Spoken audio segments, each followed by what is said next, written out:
Without proof, everything is speculation, a fragile chain of assumptions held together by belief rather than fact. It becomes nothing more than a story someone wants us to accept, a narrative crafted to appear whole even when it is missing its core. In this case, a doctor confirmed a bullet, the most undeniable sign that a shot was fired and a life was taken.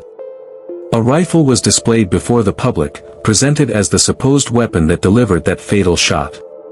But the bridge between them, the single, simplest test that could link bullet to barrel, was never shown. That silence, that absence, leaves a gap too wide to ignore. Because when the evidence is split apart, when the bullet stands on one side and the rifle on the other, and the connection between them remains hidden, the entire case begins to tremble under the weight of uncertainty. That missing link doesn't just weaken the case, it threatens the entire story itself. The connection between the bullet and the rifle should have been the anchor, the one undeniable piece of proof that ties a weapon to a crime. Without it, the foundation cracks, and every other detail begins to feel unstable. If the bullet doesn't match the rifle, what else begins to unravel? Does it mean another weapon was involved, hidden away from the public eye? Does it suggest that evidence was mishandled, misplaced, or deliberately kept from view? Or does it point to something far more troubling, that the conclusion was reached first, and the facts were expected to fall in line afterward? A missing link is not just an oversight. It is a fracture in the story, a fracture that calls every other claim, every other piece of evidence, into question. Was there another weapon? A hidden piece of evidence never brought before the public eye. Was the evidence mishandled, passed through too many hands until its integrity was quietly compromised? Or was the conclusion already decided before the testing was even complete, the story written in advance while the facts were still waiting to be proven? These questions aren't just speculation, they are the natural echoes of silence, the doubts that surface when the most basic proof is left unspoken. Each possibility opens a darker path, a weapon unaccounted for, a process corrupted by negligence, or a verdict chosen before truth had the chance to speak. Every withheld answer chips away at trust, eroding confidence piece by piece until nothing reliable remains. Every unspoken detail deepens the uncertainty, creating shadows where clarity should exist. And uncertainty is not justice. It is a void, a hollow space where truth should stand, where accountability should take root, and where the public should be able to see clearly how and why a life was taken. Instead, in that void, suspicion grows, doubt spreads, and faith in the system begins to collapse. This responsibility doesn't fall on one pair of hands. It stretches across investigators who are tasked with gathering every fragment of evidence, forensic teams entrusted with testing and verifying each piece, and officials charged with presenting the truth to the public. Each step is critical. Each role carries weight. And when the simplest test is left undone, responsibility shifts, from one shooter to an entire system. It becomes not just a question of who pulled the trigger, but of how many layers of authority allowed silence to replace certainty, how many levels of oversight chose omission over proof. What should have been a single act of violence becomes a reflection of systemic failure. History has shown us what happens when truth is ignored. Cases collapse, sometimes years after verdicts were declared final. Convictions are overturned, exposing not only the flaws of individual trials but the fragility of entire institutions. Trust shatters, not because of what's found, but because of what's hidden. It is not the discovery of error that destroys faith, but the concealment of it. Each time evidence is buried or left unspoken, the silence speaks louder than the facts themselves, reminding the public that justice withheld is justice denied. One man gave us clarity, the doctor. In the chaos of that moment, when confusion was thick in the air and officials scrambled to control the narrative, it was his voice that stood out. Calm, certain, unshaken. He saw what no investigator, no politician, and no spokesperson could deny: there was a bullet. Not speculation. Not theory. Fact. Plain and raw. His statement was not dressed up in language, not framed for cameras, not softened for the press. It was direct, the kind of truth that leaves no room for doubt. And yet, almost as quickly as it was spoken, silence followed. That silence is the heart of this case. The doctor's clarity should have become the foundation upon which everything else rested. A bullet confirmed by a trained medical professional is the single most undeniable piece of evidence in any shooting. From there, the process should have been simple: take that bullet, submit it to forensic testing, match it to the rifle displayed to the public, and present the results. That is the process. That is the standard. That is how justice works. But here, that step never came. Instead, the bullet became a ghost.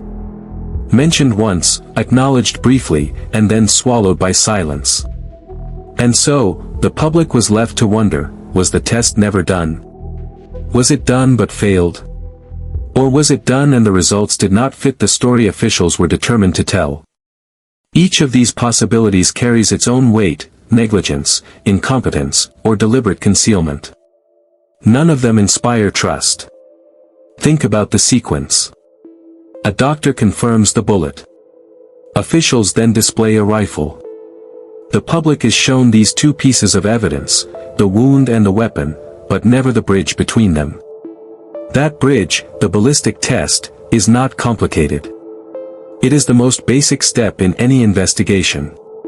Every bullet carries microscopic marks, unique grooves etched into its casing as it passes through a barrel. Those markings can be matched, with scientific precision, to a specific firearm.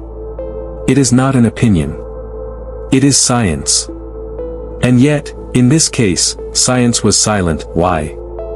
That is the question that lingers, the question that keeps this story alive long after the cameras moved on. Why would institutions parade a rifle before the world but stop short of proving it fired the bullet that killed Charlie?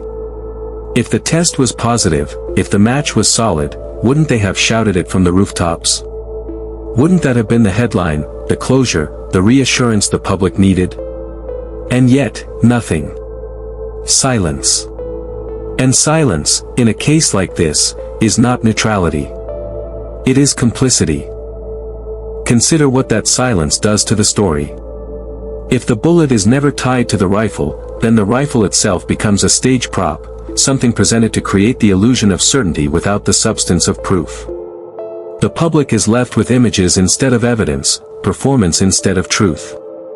The doctor's voice, a single man speaking in the immediacy of tragedy, carries more weight than entire institutions armed with labs, experts, and resources. That imbalance should trouble all of us. Because this isn't just about a missing link in one case. It's about what happens when institutions choose comfort over clarity, image over honesty. A bullet without a match is more than an oversight, it is a fracture that spreads across the entire narrative. It forces us to ask, if this one detail was hidden, what else might be concealed? If the most basic proof was buried, what does that say about the rest of the investigation?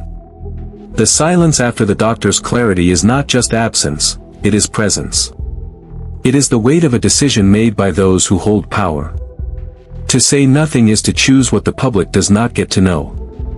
And in that choice, justice begins to unravel. Because justice requires transparency. Justice requires proof. And justice requires that the simplest test be done, confirmed, and spoken aloud without hesitation. One man gave us clarity. The doctor. He saw what no investigator or official could deny. There was a bullet. Fact. Plain and raw. And yet, silence followed. That silence has stretched into days, weeks, months, and with every passing moment, it grows heavier. What began as a single unanswered question has become the symbol of an entire system's failure. And the longer that silence lingers, the louder it becomes. So we must ask again, why does a doctor's word echo louder than ballistics? Why was the wound confirmed but the weapon left unproven? Why, in a case of such magnitude, are we left with a bullet, a rifle, and nothing in between? Until that silence is broken, until that missing link is restored, justice remains unfinished. Institutions buried the truth beneath rehearsed lines, carefully chosen words designed to create the appearance of certainty without offering the substance of proof. They paraded a rifle before cameras, holding it high as if the image alone could silence doubt, as if performance could replace evidence. They gave us spectacle instead of science, appearance instead of fact, performance instead of proof. And justice, when replaced by theater, is no longer justice at all. It becomes a staged illusion, a performance for the public eye, while the truth remains hidden in the dark. Why does a doctor's word echo louder than ballistics? Why is there a wound without a weapon match? Why is the most basic test, bullet to barrel, still missing? These are not technical oversights, they are fundamental questions at the very heart of justice.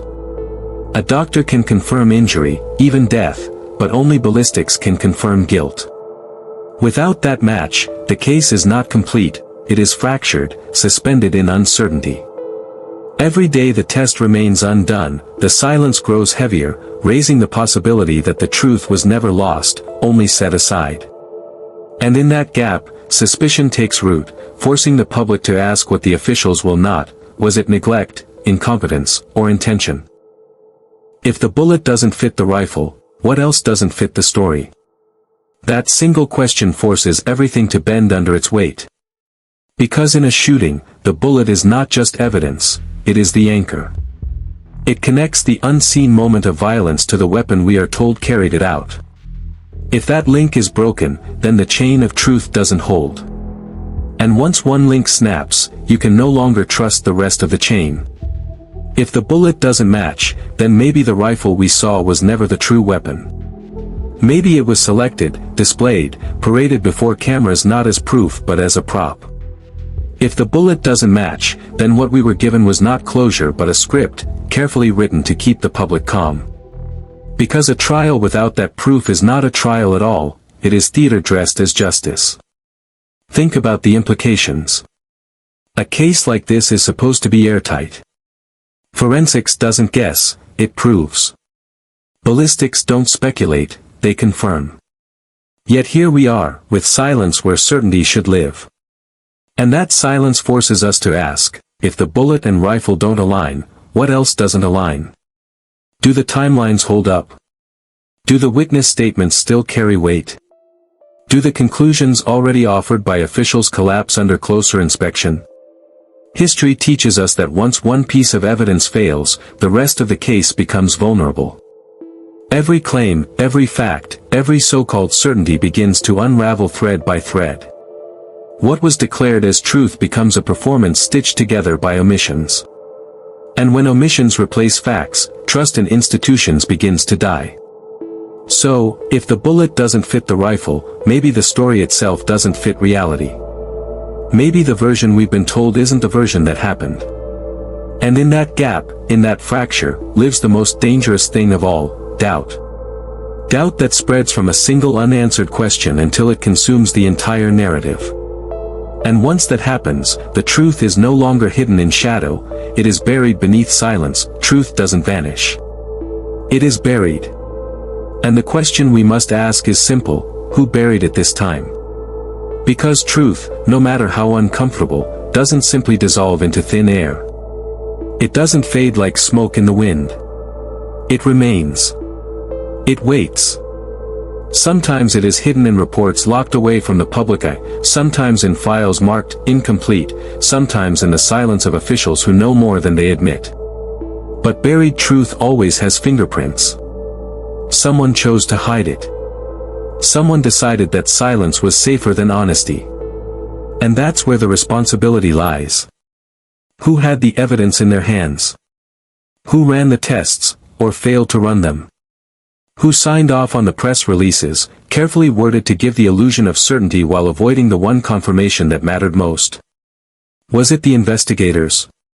The forensic teams? The officials who stood at podiums promising transparency but delivered theater instead?